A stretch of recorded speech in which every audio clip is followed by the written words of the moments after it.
Hello everyone, it is early-ish in July, so that means it is part 3 of 2022 in review. What the fuck has Tessa been up to? I actually don't hate that second part. It is time to talk about all of the watching and the listening and the other things that has been going on here. Well, not just here, outside of the house too, but you know. Now, last time I alluded to what was going to be the first on this list because I was seeing it that night, Doctor Strange and the Multiverse of Madness.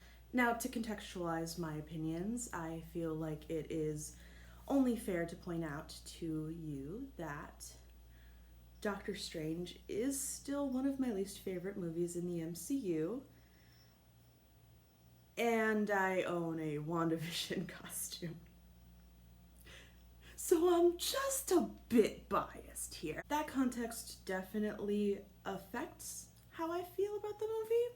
I think all context affects how we feel about all movies, but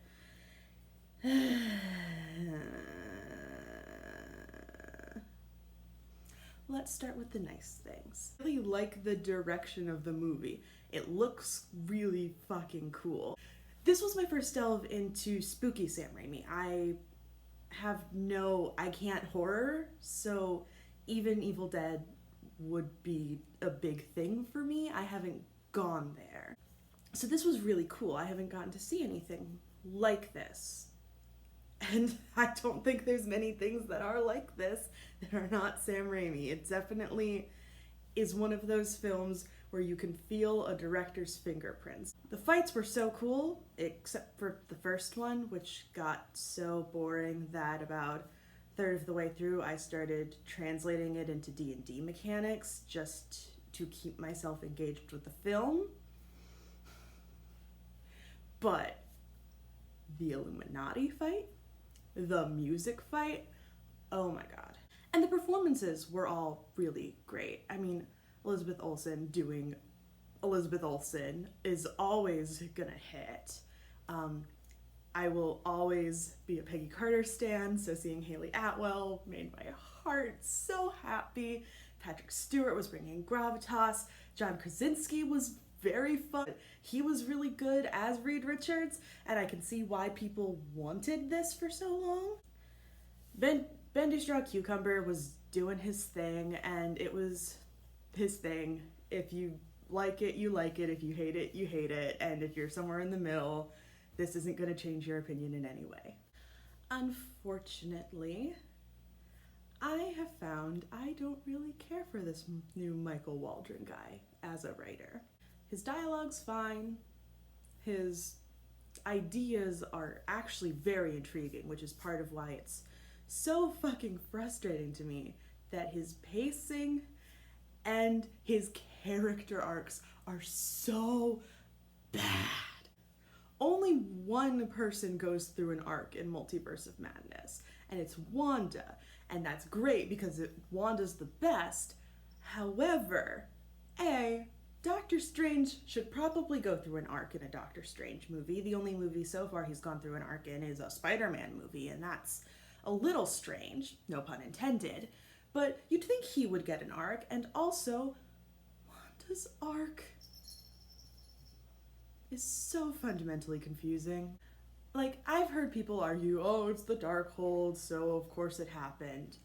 And I understand that. I'm not an idiot. However, how long did Agatha have that thing? Are you really meaning to tell me that within a year it was able to corrupt her that badly? And this isn't me saying I'm against a Wanda corruption arc.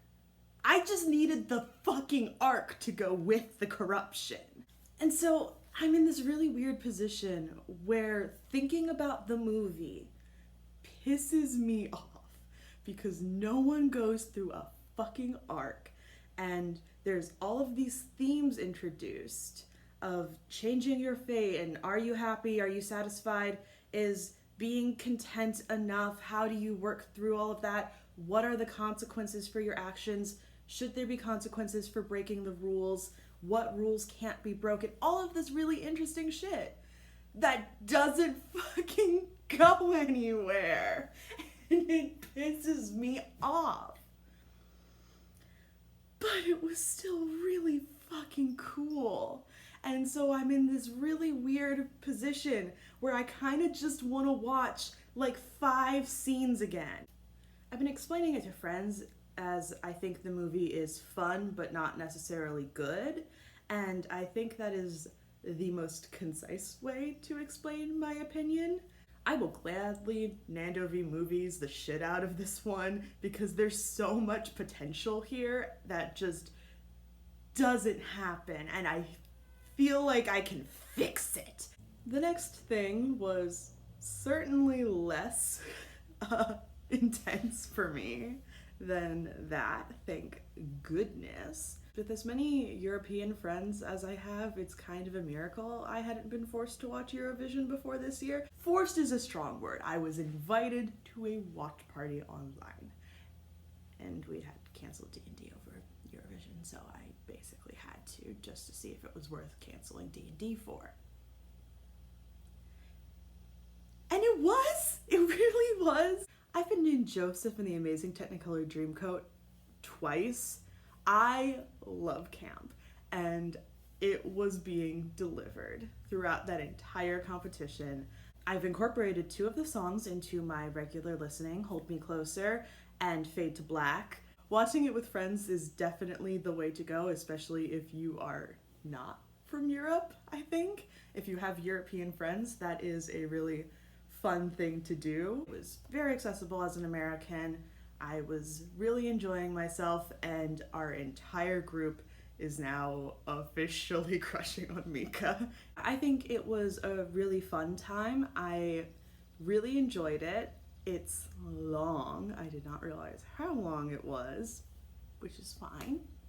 But I had a really good time, and I'm planning to watch it next year when D&D gets canceled again. Although, I just have to get this off my chest. I don't think I will ever understand why anyone liked Grace's song with the melting chairs. I just don't. The last thing in May was somehow even more disparate than the first 2. Celebrity Worst Cooks in America 90s edition. Some people have their Real Housewives, some people had their Jersey Shore, some people watch The Bachelor. I like Worst Cooks in America. Honestly, it's the editing team more than anything. The editors for Worst Cooks in America, if they don't have Emmys already, fucking deserve it. And one of the things that I really like about Celebrity Worst Cooks in particular, not that I care about 90s celebrities, I didn't know who most of these people were, to be perfectly honest, but I like the Celebrity Worst Cooks because I know they're fine. These people can have private chefs, they can go out to restaurants. If they do not learn how to cook, they are going to be fine. And so the kind of awkward element of regular Worst Cooks of, oh my god, this is like a normal person, how are they going to survive if they don't learn what an onion is seriously lessened, because it's like, no, they're fine. And also, I just have to say, I'm not a huge Jeff fan. Jeff Mara, the Sandwich King, he's not like one of my top 10 Food Network personalities, but this was the perfect thing for him. He was such a good captain for this. He did such a good job teaching them. They were calm. He was teaching them practical dishes with techniques that could be widely applicable to other dishes. I was so impressed with how well he did as a teacher. I really hope he continues on with Worst Cooks in some way, because he did so well in a way that so many people have struggled with. I feel like if we pulled his team now, they would still be able to cook the way they were able to cook on the show, which is usually not the case. Then we got into June. And when we first started this, I said I was gonna listen to albums. I never listen to albums. I don't like listening to albums traditionally. I'll like one song from an album, 3 songs by an artist in total, and then say I'm a fan of them. That's just the kind of music listener I typically am.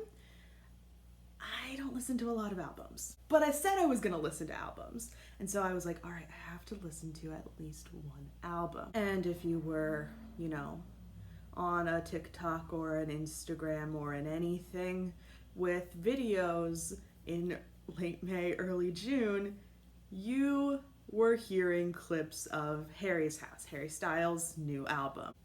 I was never a Harry Styles person. I wasn't even a One Direction person, really. But I was liking the vibe of what I was hearing enough that I was curious to listen to the whole album. So I actually sat down and did the dang thing for once. It was nice. There were no songs that I actively disliked. There were definitely songs that appealed to my tastes more than others. The album was definitely a little odd in the sense that I feel like there were some very different aesthetics happening in it.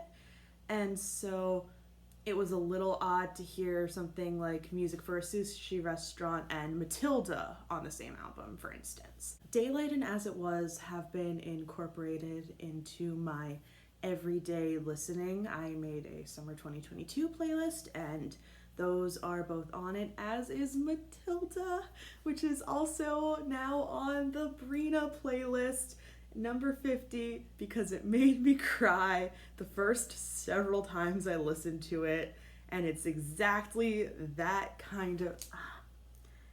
I never expected Harry Styles to make a Brina song, but he did. And honestly, even if you don't listen to the whole album, just listen to Matilda. Next one feels a little odd to talk about, but I'm talking about all the things, and so we're going to talk about HYT Memories. HYT stands for Heights Youth Theater, which is a local youth theater. I did a little bit of stuff with them when I was in high school. I have so many friends from there, and obviously they weren't able to do things during the whole everything, and so they did this concert to look back on the past and announce their season for next year when they're finally able to have a season again. It was really nice. They did songs from a bunch of the shows that they've done in like the past 5 years or so. We had some West Side Story, we had some Once on This Island, some Mary Poppins, a fair amount of the Matilda stuff, because Matilda was the show they were going to open March 13th, 2020, my birthday. I was going to go see it before everything happened. It was so good. Everyone there is so good and so dedicated and so passionate, and just being in that environment is so wonderful and healing and inspiring. I miss working with those people so much. Just getting to even see them again was so exciting. And theaters are starting to open up, and not just the big ones, the community ones too. It might be nice for you, if you're a theater person, to go see some youth theater, some community theater, some of the, random high school shows. And then our last one to wrap things up, 2 of the other members of the D&D group and I were being nostalgic and ended up talking about Merlin, because what the fuck else would we be talking about? We're fucking nerds. Now, everything here has been new shit. Things that I have not seen before. Merlin I have seen. But I sort of had my own fine print to this entire thing in my head, that if I hadn't seen something in such a long time that my opinion would obviously have changed somewhat, then I would talk about it. And I sort of arbitrarily decided that my rule was going to be that if the last time I saw it was before I was in high school, then we would count it. And I have not watched Merlin since it broke my heart with the season 5 finale. So I haven't seen this since like 2012. So it's been like a decade since I've watched Merlin. And so we've been doing these semi-regular chats to stream Merlin together, and we've gotten through the first season. Oh my gosh, guys, it's so much how I remember it, but also kind of better. The last time I watched Merlin was on a screen that was significantly bigger than my computer's, and I think the smaller screens definitely help with certain effects, but even the effects aged better than I remember them looking the last time I watched through the show. And that might be just a screen thing, that might be a stream quality thing, but they're not nearly as bad as I remember them being. I'll also say that I think the first season is very well constructed. I think everyone gets a bit of an arc, but still with plenty of room to grow. I think everyone is very consistent in how they work and how their strengths and their faults are being set up. It's one of those things where knowing where we're going, there's times where I'm like, oh my god, please don't make this mistake. I know you're going to, please don't. But it's laid out so well with so many explanations for why things go down the way they do that I can't truly be mad at it. I know a lot of people get very frustrated with Merlin because it's complicated and there's so many times where there is the obvious decision that would solve the problem. But at least so far, they've been working really well to make it so that even if there is the obvious solution and the character isn't going for it, while we're frustrated, we also understand that it's because X, Y, or Z factors, or character personality stuff, or past mistakes that are coming back to haunt them.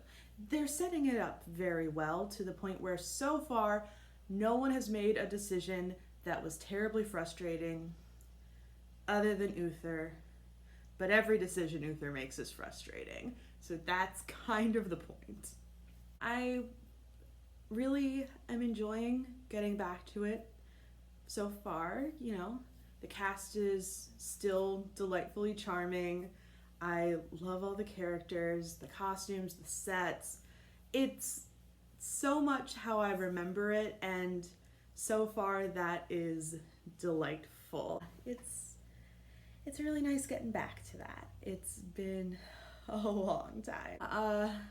May and June were rough months for me on a personal level, so there wasn't a ton here, but I think it was a pretty eclectic 2 months, and so while there weren't a lot of things, I think they're all very fun and different and interesting, and hopefully you guys appreciate that. So yeah, tell me if you are familiar with these things and what your thoughts are, and if you also kind of hate Stephen Strange, what you've been watching and listening to. I'm trying to do as many new things as I can while also taking care of myself, and so I'd love recommendations if y'all have it. But with that ends May and June, which means that I will see y'all again when it's time to update for July and August in early September.